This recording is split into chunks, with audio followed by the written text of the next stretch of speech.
हाय सगळ्यांना. कसे आहेत सगळे? मस्त आहेत ना? मी पण मस्त आहे. बघा, मी एक गोष्ट सांगते तुम्हाला. ऐक जा, कमेंट करी जा, लाईक करी जा. ऐकलं तरच कळन.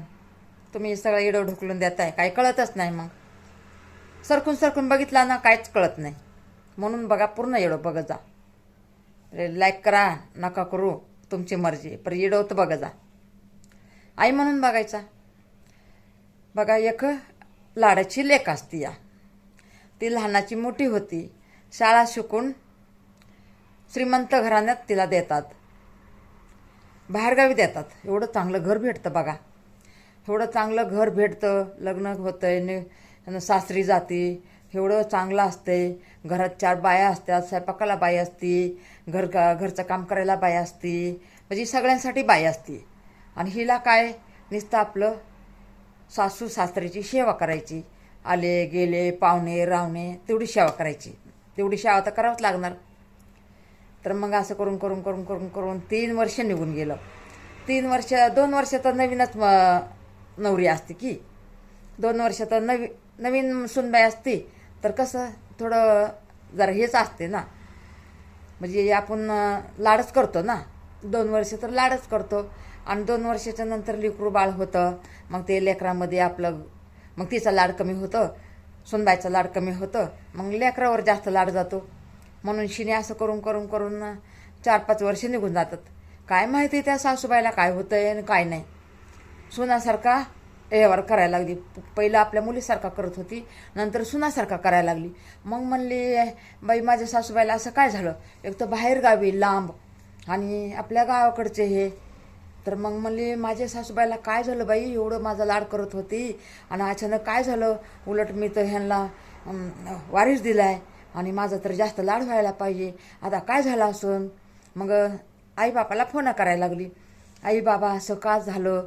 माझी सासू सासरे नणंद जाव देर माझा लय लाड करत होते, आता माझा लाडच करत नाही कोणी. सगळा लाड लेकराचा करतात. मग मायबाप बोलायचे, अरे बेटा, लाड कसा? लेकरूबाळ हो ना, आपल्याला लेकरूबाळ नाही ना तर लाड करतात, आणि लेकरूबाळ झालं ना तेच लाड आपल्या लेकराचा करतात. तू वाईट नको मानू. नाही मानायची. जरा अलगच माझ्याबरोबर सगळे राहतात सगळे. मग काय माहिती काय झालं होतं आणि काय नाही. तर मग सारखं आईबाबाला फोन करायचा, सारखं आईबाबाला फोन करायचा. मग असं करून करून 5 वर्ष निघून गेलं. लेकरू 3 वर्षाचं झालं. 2 वर्षाचं लेकरू झालं, 3 वर्षाचं झालं. तर मग म्हणले, आता ह्यांचं काय असं तिच्याबरोबर वागणं बरोबर दिसाना.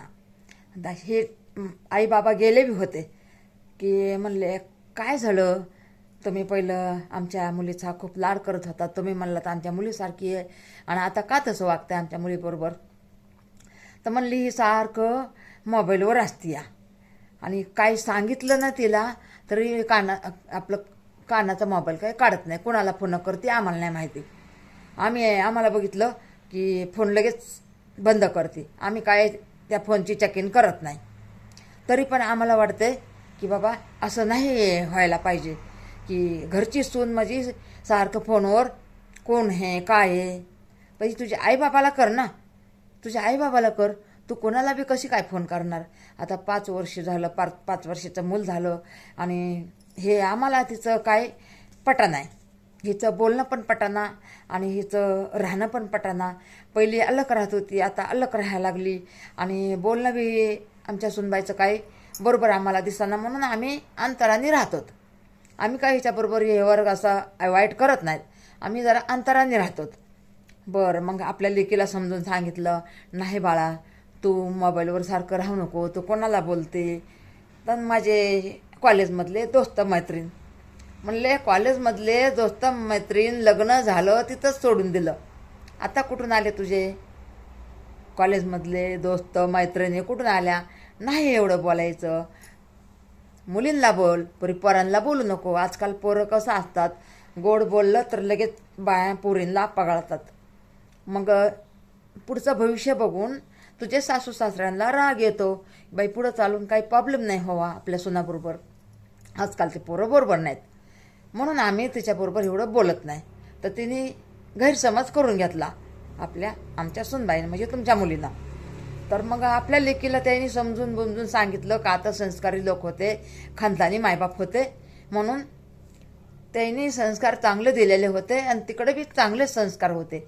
पण या पोरीला मोबाईलवर थांबून थांबून थांबून थांबून ती तशी झाली, म्हणजे पोरगी तशी झाली ना, आणि पोरगीच गलतफहमी करून घ्यायला लागली.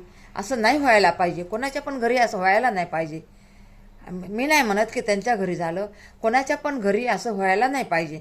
जशा मुली सासर घरी आई म्हणून चालतात, आपलं परिवार म्हणून चालतात, त्यांच्या जिंदगीत कधीच दुःख नाही येणार. बघा, माझं तर हेच सांगणं आहे बाई, जिथं मुलगी दिली तिथं तू सुखी राहा बाळा.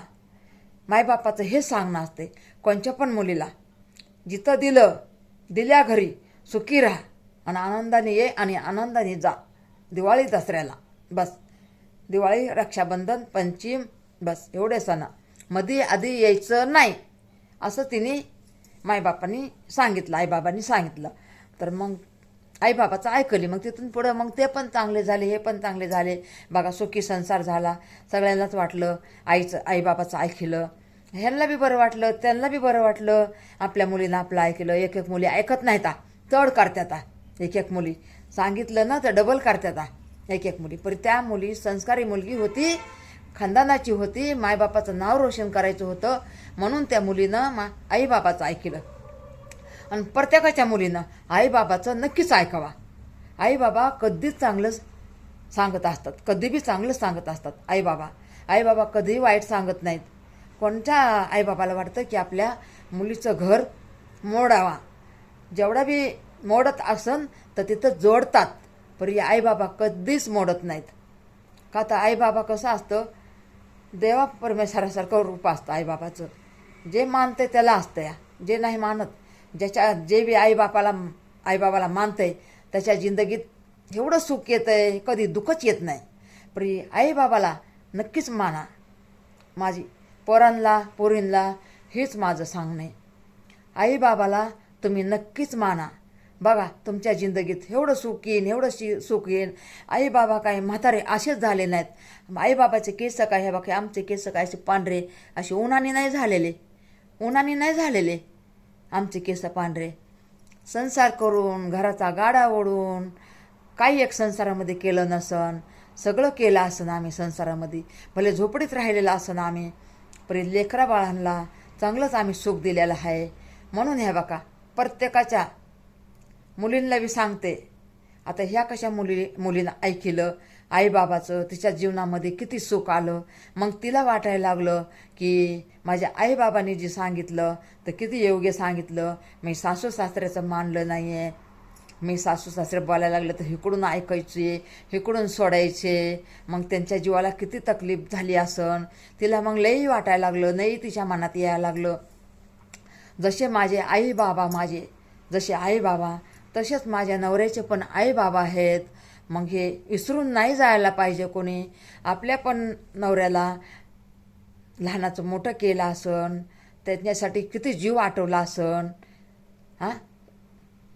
इथं कितीतरी जीव आठवून आपण लहानाचे लेकरं मोठे करतात. आणि लेकरं कसा मोठे होऊन आईबाबाला म्हणतात, आई बाबा तुम्हाला काही कळत नाही, तुमचं आता वय झाले, तुम्हाला आता काय एका जागेवर बसून तुम्ही आपलं हरिनामाचं गीत गात बसा, बाहेर हिंडायला जा, बाहेर फिरायला जा, 4 माणसात बसा, 4 माणसात उठा, तुमच्या वयाचे असतात त्यांच्या घरी जा, 4 कहाणी सांगा, असं म्हणतात आजकाल पोरं.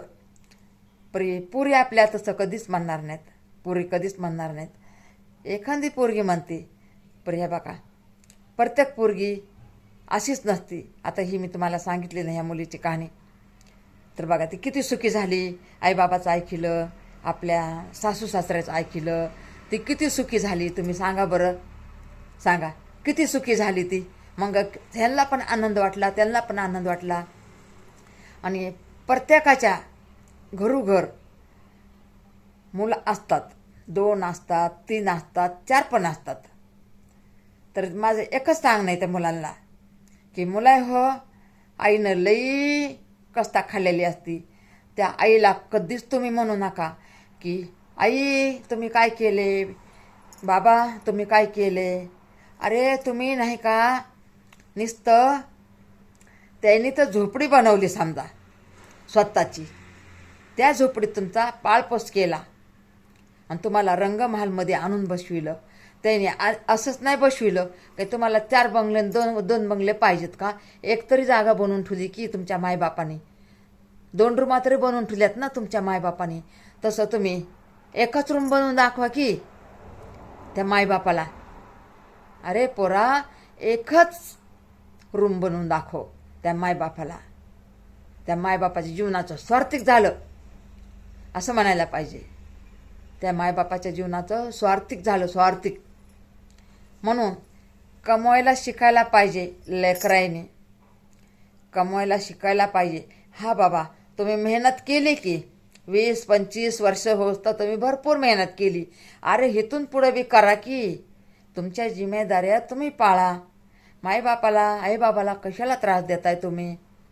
त्यांचं वय झालेलं असतं, त्यांना सारखंच म्हणताय काय कमवून ठेवलं आमच्यासाठी, काय कमवून ठेवलं आमच्यासाठी. असं करतात हो आजकाल मुलं. आजकाल नाही हो, पहिल्यापासून आहे पण आजकाल आजकाल आजकाल कलियुग कलियुग कलियुग कलियुग. अहो कसलं कलियुग. पहिले बी असंच होतं. पहिलं तर आता काय सांगायचं तुम्हाला, आम्ही बघितलेलं हे लहानपणी. आमच्याच बाजूमध्ये बोलाय पण येईना मला, एका जर आलाय आणि जिबीला पण फोड आलाय, मला बोलायला पण येईना.